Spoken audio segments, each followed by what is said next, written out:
right, let's start. Welcome everyone. Welcome everyone to SDC. And this presentation this year for me is going to be, it's a mouthful, right, isn't it? Enterprise ready, cloud optimized. It's like we've been talking about improvements in Samba like for 10 years, and we had work in progress and all that stuff, and now it's finally coming all together. So it's an exciting year for Samba this year, 2025, and more is coming in the next year.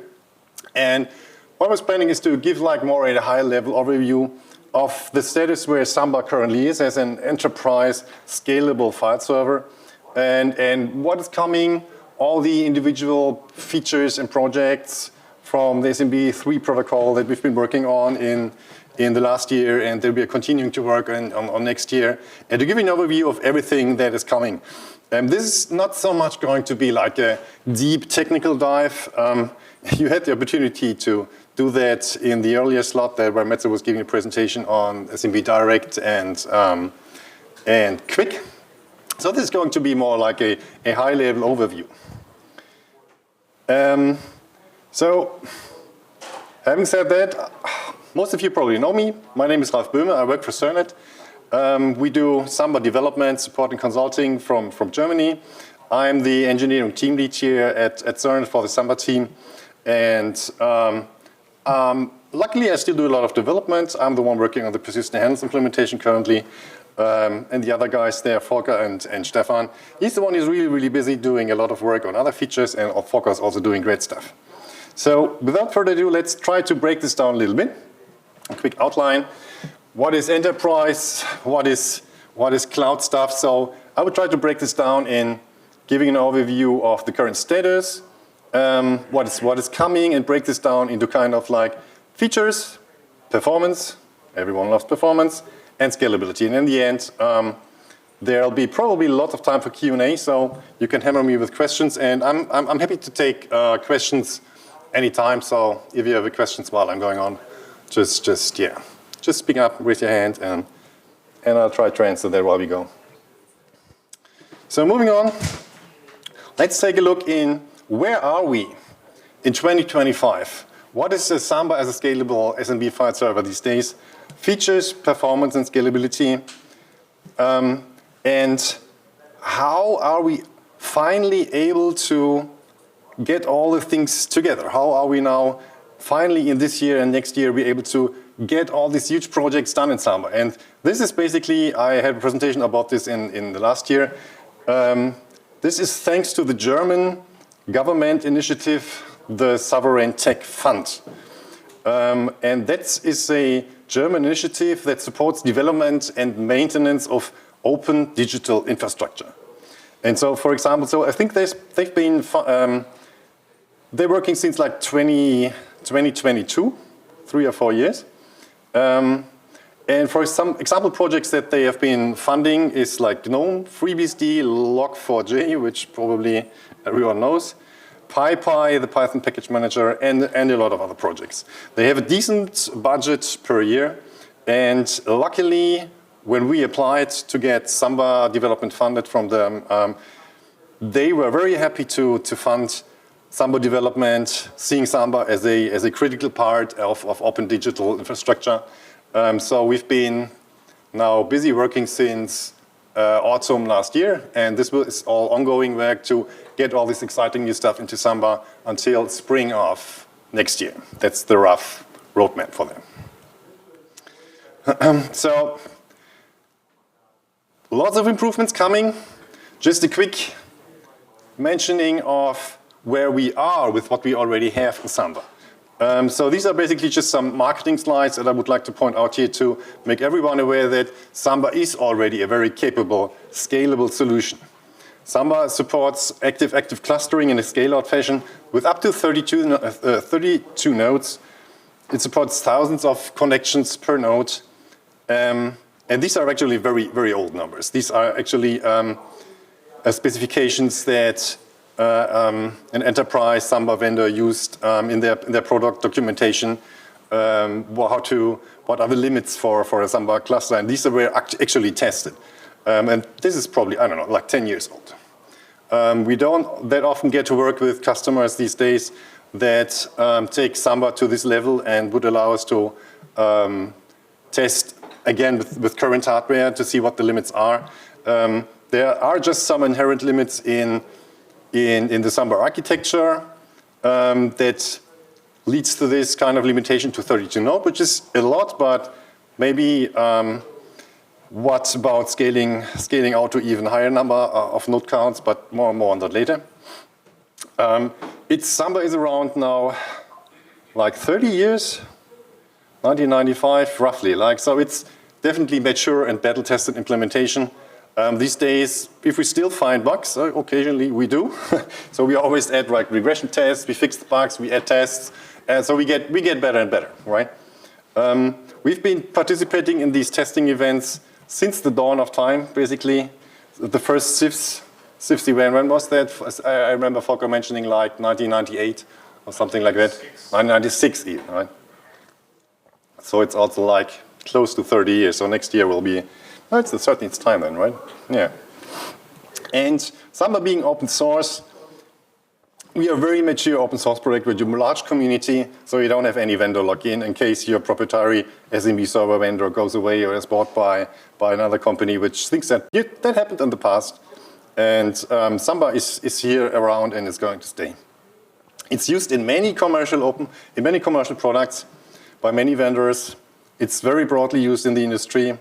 And it's not only like a user and open source community, there's also enterprise support available for anyone who needs that from us, but also from the enterprise Linux distributions from Red Hat and SUSE, for example. There are others, for example, the company Catalyst from New Zealand that more focuses on the Samba Active Directory part in Samba. They also provide this kind of enterprise support for restricted more or less to the Active Directory part in Samba. So a very quick intro to reminder. We've been talking about that in the past. The general Samba architecture is very resilient. It still uses this old and venerable one process per client forking model, and of course using these days helper threads for I/O, which gives us a very, very robust architecture. So, for example, if a process hits a problem and crashes, then it only affects a single client, right? So if you would have lost one big process that uses threads and all that does within a single process, and that one crashes, then you kill all clients, right? So this gives us some quite good resiliency from that perspective from our traditional Unix process architecture. Samba is very adaptable and customizable. For example, we have a pluggable VFS architecture which is used a lot. Samba itself is already shipping with, I don't know, 20, 30 VFS modules that add certain functionality on top of the file system. For example, shadow copy, previous version files.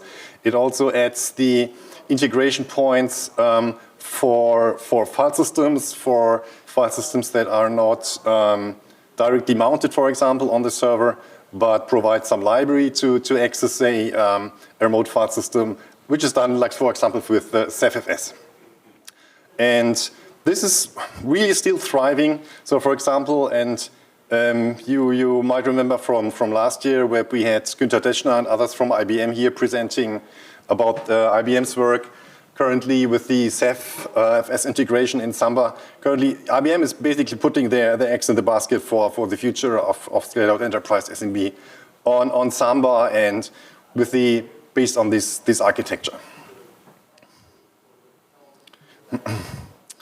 So now, features. What is coming? So this is all that we've been working as part of this project since 2024. Some of them are now already shipping. We'll go through them in detail. Some of them are still in the works, are expected to be delivered in the next year, hopefully by spring. That's the schedule. Might get delayed a bit as it happens. We'll see, but that's the general schedule. That all these important and exciting SMB3 enterprise features will be coming. Yes. Sorry?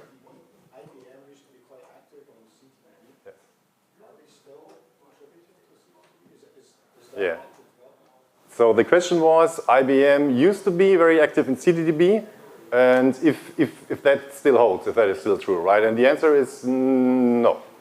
They're not developing, and they don't have the developers anymore really working on CDDB. Is somebody on your team doing that? Yes, we are basically maintaining it.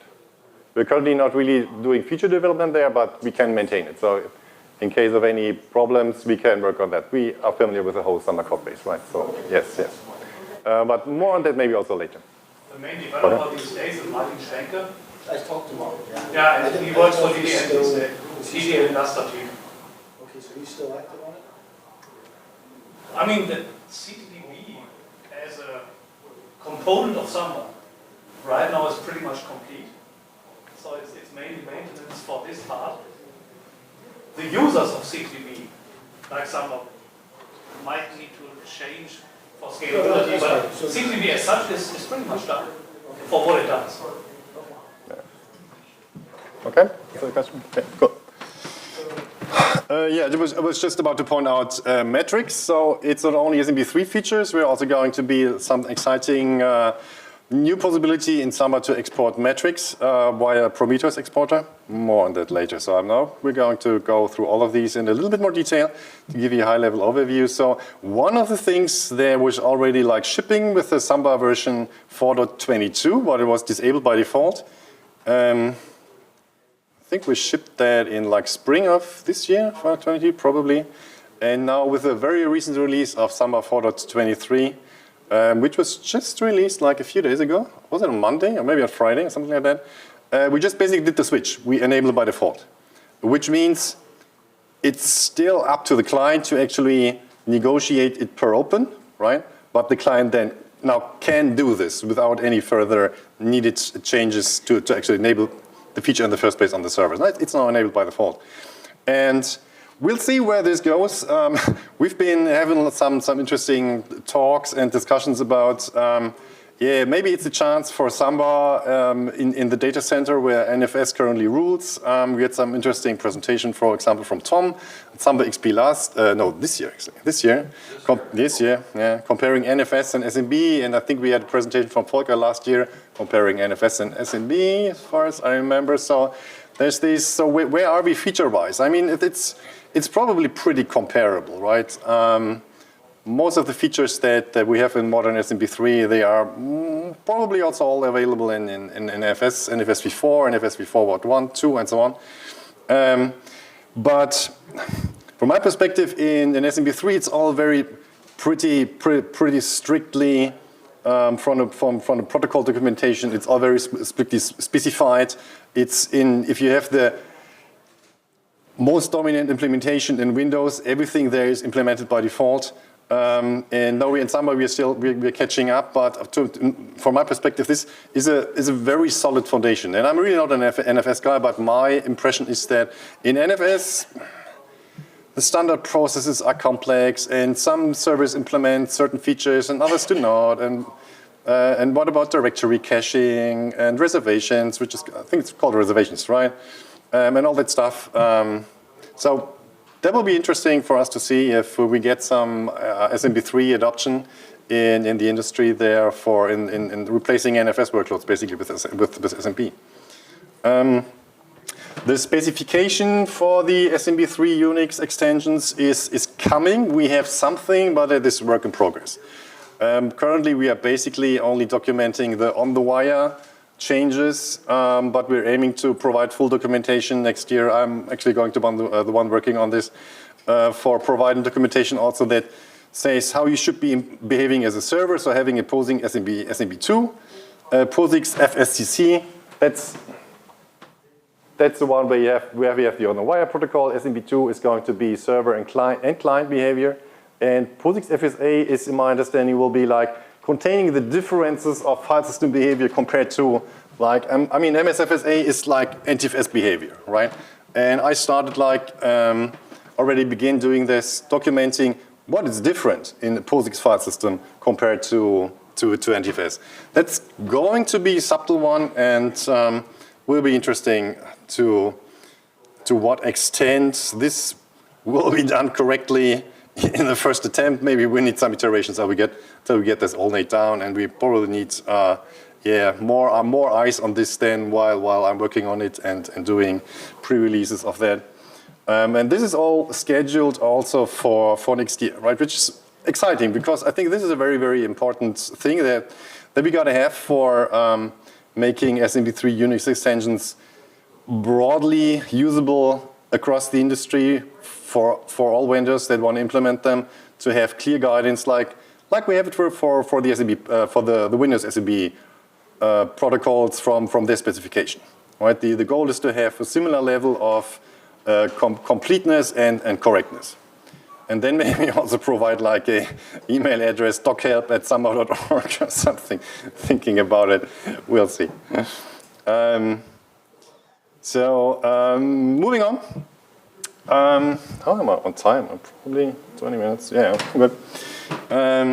Directory releases, they have been shipping with 4.22, released in spring this year. What are directory releases? It's very exciting. I can't really provide numbers of how exciting they are. I hope they are very exciting because they provide a reliable and efficient directory cache, and it allows the client to cache directory contents, and the extent to how many requests on the wire are saved and how much the load is reused on the server, that depends a lot on the client workload. Is it metadata heavy? What is it doing? And so on. So the only numbers that I could come up with or I could find when doing research was actually numbers provided by Microsoft back then in 2012 or something, when they basically released the feature and gave a presentation about it here at SDC, sharing some numbers about the benefit. It is enabled by default, so pointing out this kind of subtlety here, that it is enabled by default on a standalone Samba server. I was a bit scared to enable it on a cluster because on a clustered server it involves an operation doing a full scan on a database that we have in Samba for maintaining the file state, and that is an expensive operation in the cluster. So I was hoping for like adventurous users would enable it on a cluster. I was talking with Günther from IBM, who is basically looking into that, and then if we get like some real world experience, how much of a problem that actually is. You can enable it on the cluster, you just have to then set it in the configuration.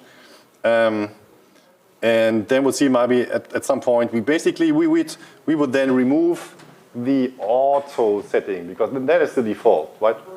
The default setting is auto. I should have written that there. And that basically means enabled on a standalone Samba server and disabled on a cluster, right? But you can still, if you feel like it, just set it to yes, even on the cluster.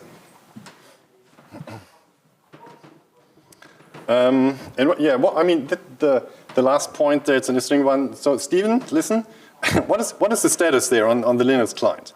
My understanding was from earlier testing, it was that it is still only used on the root directory of a mounted share? No, so did it improve? Okay. So a number of fixes were done in the last kernel release, and we see mild benefits with it. The case that was recently fixed in the last 2 or 3 months was if you do repeated LSs, if you do repeated query dirts, that's caching well. There are 3 or 4 easy to understand examples that we're still working on. So for example, caching the case, cases where the file is not found, looking correctly in the cache directory entries to see, so we avoid having to send a, file not found kind of thing. That's one example of one that's not fixed yet. And I think there's a couple other examples where we have the directory contents and we are not actually using the directory contents to validate stat on a file in the directory we have cached. We do pretty well on caching the directory contents itself for revalidate and ls.ls, but I'd say the way to describe it is about 20 or 30% of the performance gains we can get with directory releases are in place on the client, and the other 70% are kind of work in progress. Okay, so there's some on the plate that we're going to reap later on, right? Yeah. So we do get significant benefit, but we'll get a lot more benefit in 6 months. Yeah, cool. So it's actively, it's currently being worked on. Yeah, and I've Great. got 4 patches, well, sorry, 3 from SUSE developer alone, and another 5 or 6 from the developer brought in our India team that are targeted for the 6.18 release that'll improve this even more. Yeah, okay, thanks. That's enough, yeah, good, very good. But it's the most exciting thing ever, this feature. The most exciting thing ever. There's more to come. Yeah, I mean, think about it. We'll vote afterwards, after I present the other features. Yeah, it's been unbelievably helpful. Yeah, cool, nice. So, and this is of course just the Linux kernel client. Windows client just uses it and it works, okay? And you already mentioned, right, that for Linux, it's a much chattier VFS. Not our fault, not Ceps's fault, not Samba's fault, but the VFS is much chattier in Linux than it is in Windows. As a result, directory leases provide much more benefit. Okay. Yeah, just 20 seconds. Yeah. No, that's an interesting point, yeah, but we have time, so yeah, I can handle it. Yeah, okay, cool. But good to hear that this is being worked on. So the more improvements coming there on the Linux kernel client. Yeah, thanks, Steve. So moving on. One of the big ones, persistent handles and transparent failover. This is currently being worked on. It's expected to be also shipping like next year. An exciting feature. And in my understanding, there are like 2 most prominent examples of applications that would want to make use of that. And that is basically Hyper-V, mounting your VHDX file over SMB3. And basically have reliability on par with local direct attached storage, right? So in case you are like on a client, you have your VM disk file connected from the server, and the server crashes, and then the client is guaranteed to be able to reconnect to a different node in the cluster, reconnect the handle, and then reconnect I/O and so on. So this involves a lot more features in transparent failover in general than just persistent handles. Also involves multi-channel, app instance ID, and a few others. Just focusing on persistent handles here as the one that is the most complex to implement. It is currently being worked on by myself. I'm having interesting discussions with the testing team from Microsoft and DocHelp about some interesting behaviors that I'm seeing from Windows servers, and I don't know, some are just hard to explain, and some might be actual bugs which will be turned into product behavior in their documentation. It seems. We'll see. The implementation is yeah, it's a very good shape. It's mostly ready, so I'm on track to get this finished by the end of the year, and then the next version to ship that would be then the next release next year, Fallout 24. In spring. So what else do we have? We have SMB over QUIC, very exciting stuff. Metze gave a presentation about that. Any one of you who did not attend Metze's presentation, which covered a lot of details about that, so I'm just dumping this kind of high-level overview of a few aspects here. It's already shipping in Samba, right? I think, Metze, you didn't actually mention that in the version that we just released, like on Monday or Friday. And the problem is, for the server, it relies on a kernel module, QUIC-KO, which is not yet mainlined, right? So as soon as we have that, and then that trickles into Linux distributions, or I mean, you could build it yourself on servers, right? But many don't do that. So that's probably going to be some time before it is actually usable on just in a standard Linux RHEL enterprise distributions or any other Linux. It basically implements a BSD socket API, new type, IP Proto QUIC, and that is really neat in that it allows, basically all the stuff is done in the kernel, right? And Samba itself only requires minimal changes. It's disabled by default.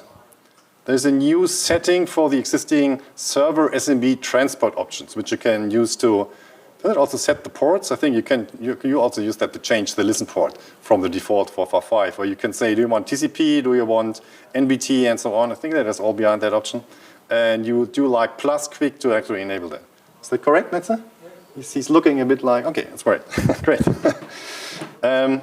And it's currently disabled by default in the server, which makes sense, right? Because we don't have the module yet by default on Linux systems. That's the status here. If you want more details, you have to travel back in time, look at Metz's and look up Metz's presentation there from like an hour ago or two. Very similar for SMB Direct. Metze gave a great presentation about that like 2 hours earlier. This is also scheduled for 2026, next year, hopefully also in spring of next year with Samba 2024 by then. The big work, as explained by Metze in his presentation, is basically to consolidate the SMB Direct support in the Linux kernel. Both the client and KSMB, the server, they ship their own code and so on and so on. And so the first hard step for Metze is to kind of unify that and then extend it to make it in the end then usable from user space, from Samba in user space, which is currently not possible at all. For more details, see Metz's presentation. So one exciting new feature I think that many users have been waiting for quite some time is getting modern metrics out of Samba. I mean, we support some command line SMB status dash uppercase P, which dumps a lot of bunch weird metrics then directly into your terminal. And we know of products that actually use some kind of a little bit modified output, so they have their own patches that slightly modify it, but it's still just text dump then in a pipe, and then they feed it in a pipe, and then they parse it in another process, and then they feed it to some kind of different modern metrics infrastructure. And so we got a request from a customer to implement this as a core Samba feature. And what we by now have, and this is shipping with Samba 4.23 also, I think, so just released again, till Monday, whatever. And this provides metrics for SMB, just core SMB metrics. So on a CDDB scale-out Samba server, those are not yet available, but those will probably also be coming in the next months with one of the next releases. We already have working code for that. It just has to be polished, and there are a few things where we have discussions with the CDDB. Well, I would still call them maintainers, so Martin Schwenk from DDN, as Volker pointed out. Because for the CDDB metrics, we need some changes in CDDB, and those have to be there. We have those changes, but we have to agree about some sane way to actually implement them. So those metrics which provide more like a overall cluster health, a view into what about service IP management, failover events, and all that stuff, will be provided by that. The existing one is basically just raw SMB metrics. Well, it's just only SMB, sorry. It's also like, what do we provide? syscalls, SMB metrics, authentication metrics. So how many authentications do we have? How many did fail? Anything else? Probably a few, but that's the most important ones. Anyone remember? Is there more? Oops, I'm sorry. That's enough. No, okay. Those. So which is very nice. So next, performance. So everyone loves fast system, everyone loves performance. And it's really, really exciting. Metze will be working on this, and we already prototyped some of that in earlier years, basically using IO ring. And so we were getting some huge performance boosts in the next year. And to give a perspective here, for my understanding, using IO ring is like the modern API that you can use regardless of how you are running in the user space. Are you using a process model, or are you just single process, multiple thread? It doesn't matter, because you delegate all the work to the kernel. You don't do it yourself, right? So for us, using a process model, we will be able to benefit from using IO ring because we delegate then all the work to the kernel. And that's the one piece. And the other one is then, of course, doing zero copy, because it turns out mostly performance is just shitty and you only get like 2 gigabytes or 3 or something because the server is busy doing so many mem copies from user space to kernel, from kernel to user space, and blah, blah, blah, blah, blah, which just horribly kills performance. And from testing that we did on a test system, Metze did that like a few years ago. And that was basically then just running tests over loopback, right? To see, okay, how fast can we go regardless of a network interface? 100 gigabit or even faster maybe. So we just loopback, and in order to avoid like our client libraries, our client being the bottleneck, we kind of used multi-channel to direct multiple client connections to a single server process. That is why there's just saying 4 loopback connections. And we end up with something like 42 to 30 gigabytes per second, right? And using 320% CPU in total, which is 322, which is a lot, but that is 3.2 CPU cores or CPUs on a modern server that might have, I don't know, 100, 200, how many cores, whatever, right? So the server is mostly idle. You have a few processes that are busy, but the overall system is, has a lot more room.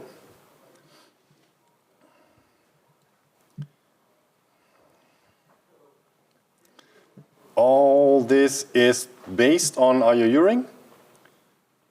It's designed to avoid the syscalls from the process itself, delegate the work to the kernel, let it be doing all there. It uses a submission queue, completion queue, ring buffers, and basically in user space, you just change pointers, you queue new items there, and then the kernel picks them off. When something is completed, you can get a notification via a file descriptor when work is completed, and so on.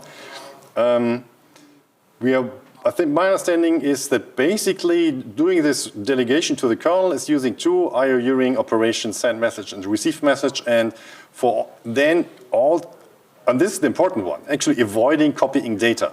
Just delegating work to the kernel doesn't help that much. The important one is avoiding the copies. And for that, IOU ring has 2 calls, send message, 0 copy. It's also a receive message, 0 copy. So this is basically then for the read code path, if the client reads something. And splice. If you want to learn about details about how this is supposed to work, I think Metze gave presentations on this like a few years ago, 2020 or something like that. You just can Google Metze IOU ring SDC or something like that. Now, and finally, scalability. As said initially, we can already scale decently to in 32 node big cluster, and it's active scale out clustering. And one thing to point out, it's like a coherent view, including logs and share modes and so on, across the whole cluster. And in my understanding, not everyone actually does this. Windows does it. I have never been able to test any of the other SMB servers that are running in cluster mode here at the ILOP or anything. But just from doing some research, I'm a little bit doubting that you get these fully coherent NTFS file system semantics across the whole cluster. So for example, you have one client that opens a file on one node and says, I don't want to share this file for reading, writing, or deletion or anything. And then you have another client accessing that same file, but from another node, right? That access should be denied. And with Samba, that works. And that is something to keep in mind and check if your clustered SMB server provides that guarantees. And so for scaling beyond 32 nodes, we did some research in different directions. One of them was, okay, in Samba, we are using our homegrown clustered CDDB database to maintaining the file handle state. And these days, there are a lot of open source scale out key value stores available. And the last 1 or 2 years, I did some research into those. How would they be usable for us from a functional perspective, and what would be the performance? And another approach would also be, of course, to just write our own cluster database implementation again from scratch based on Raft. That would be another possibility. And so with the building blocks basically that we have here in Samba, that in all these database accesses for accessing and maintaining file handle state is wrapped behind a DB rep API, which is pluggable, similar to what we have with the VFS. We can easily hook their different database backends. And this is then basically becomes for us the road into scaling beyond these hypothetical 32 node limits, which is from, as mentioned earlier, like 10 years ago. It's up to proof to if the current CDDB would actually scale beyond that in real testing. Also with an underload, killing nodes and seeing how CDB recovery behaves and all that stuff.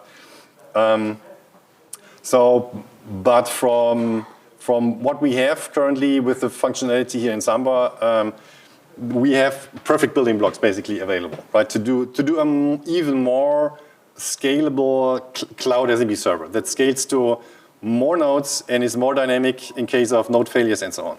I did a presentation here sharing some initial performance numbers and constraints, problems that I saw last year at Samba XP. So you're invited to check that out if you're interested in the details. And that is basically it. So I think I'm good in time, 40 minutes. So we have a few minutes left for Q&A. So if you have any questions, just throw them at me. So yeah, go ahead. So back on your slide about NFS and SMB parity with features, I saw compression up there, but I've never seen that mentioned. Is that supported in current Samba? No. That's one of the features That's one of the things yeah. But yeah, I mean, it's not really like on the roadmap or plan, but in my understanding, once everything is finished and we are then sitting there idle and, whoa, what should we do? Compression is not really that a complex feature. I don't know, yeah. Just say maybe a few weeks of work or don't take that for granted, but yeah, right? So I think it's not that complex feature. So there would be something that could then be added if you get customer requests, or if we say, okay, let's do the full picture because maybe this is missing, or add that as well. Don't you get compression just by doing Okay. And I forgot to actually repeat the question. The question was, wrap that up, what about SMB3 compression support in Samba? Right? So yeah, not on the roadmap, I'm sorry, but I think it might be coming.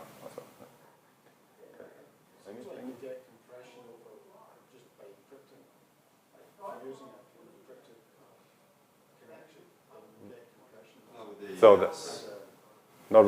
the question was, will encryption also compress? And in my understanding, no. At least not with the ciphers that are used in SMB3.1.1 or something, which is AES GCN. Right? Just an observation on your increasing the cluster size. I don't think you're going to get there with RAFT. RAFT doesn't scale beyond about 10 nodes. Yes, of course. We don't have to. So the question was, if we want to scale the Samba server beyond 32 nodes, if we would want to implement a Raft-based solution for a scalar cluster database, if that would actually scale beyond 32 nodes? And the answer is, we don't need that. We don't care. It's independent.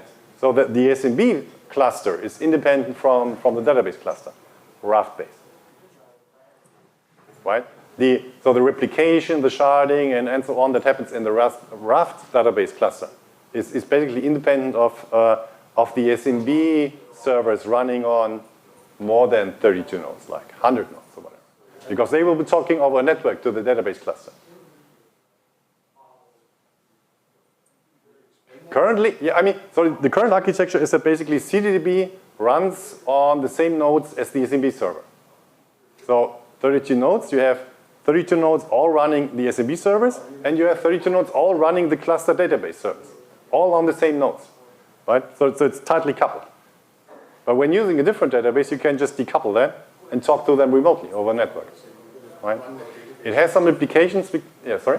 You're going to run the database on different nodes. On different nodes, of course, yeah. But even if you run it on a different node, your scale requirement of database can be such that you may end up having more than 10 nodes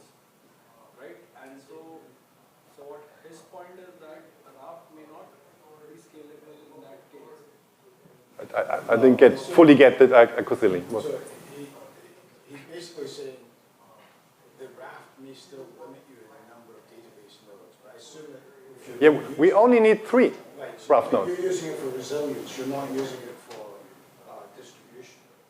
Correct. Yeah. Yeah. And the work that you need to do in Samba is the work that you need to do in Samba is still we need to reduce the number of round trips to the database per request. No, Just to be able to talk to different nodes. that is actually a big benefit because right now one of the problems I have is hops, lock hops. So as different nodes open the files, Yeah. you Yes. have to chase the Yeah. master record around the cluster. Yes. Yes. If Yeah. the hop count gets beyond about 3, your performance Yes. sucks. Yes. Yeah, Yes. Yeah. Yeah. That's a particular issue of the clustered TDB implementation in Samba. Yes, that's actually why I was asking about CTDB, is the hop count kills us. If you go back in time like 3-4 years, look at my talks that I've given No, I saw on the that. directory scalability. Yes, I saw that, And so- that was a big benefit. The problem is, and this is public knowledge, I can cut me off on this. Because I couldn't finish that work. And that work needs to be finished if you really want to make scalability improvements. And so it's a few weeks of work, but somebody has to do it. Oh, we have a customer, so maybe you can take that offline. And, yeah. Okay, so I was so close. any other question? This one. So Okay. yes, curious about, so you mentioned that there was a talk in Samba3 about the funding of the German sovereign tech fund, and part of the focus here is also SMB ready for the enterprise. For some context, in the US there are cybersecurity executive orders that mandate that organizations run with some minimum security that might apply signing on by default. Do you see that, or have you heard anything where you foresee, if that's right to say, do you foresee where we may be mandated to run with SMB encryption on by default, sort of mirroring the path that we took with HTTP?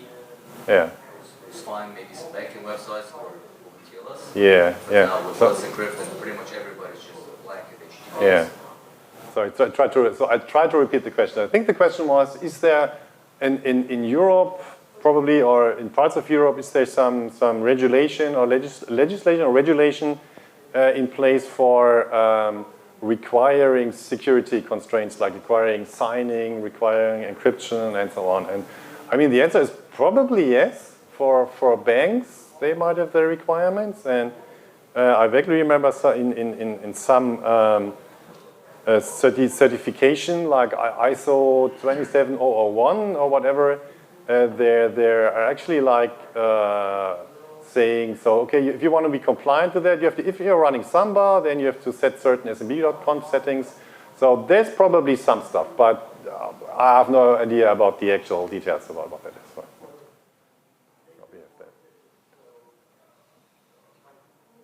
does that somewhat answer the question? Somewhat. It just, right, it sounds like there's motivation, sovereign motivation to fund certain work, and part of that motivation probably crosses over for security reasons. Oh, okay. Well, no. And, So it's not necessarily related to SMB as a protocol. It's we're sovereign, plus we want to be secure. Yes. No. Okay. So the question is this funding by the STF. Oh my God. Where do you have that slide? And what I'm getting to specifically with SMB as a protocol, There we go. should we be motivated, extra motivated, Yeah. to look at, let's say, improving the Yeah. performance of SMB encryption, if we foresee that in many deployments, be it in the US or Yeah. the EU, it will be mandated to be on by default? Yes. Okay. So the question was basically is this ongoing work and this funding and these initiatives by governments in Germany, in Europe, and so on, is that related to security as well? So, right, and I would say basically no.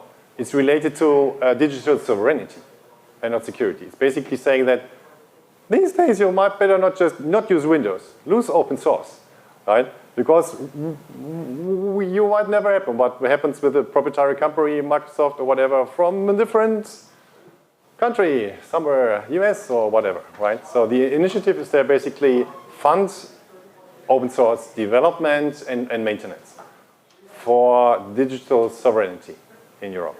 That's the goal. So it's not really related to security at all, I would say. I mean, at all is wrong because they're also funding like making open source projects secure, right? You could apply for them and saying, okay, we have Samba, it's insecure as hell. Can we make it secure, please? And I said, yeah, that's a good idea. Go for it. Yeah. So you can make it part of it, and that's sovereignty, security, yeah. And in that sense, it's part of their focus on the SDN. Yeah. Any other questions? Are we out of time? Yes, we are. We are. Okay. Thanks very much.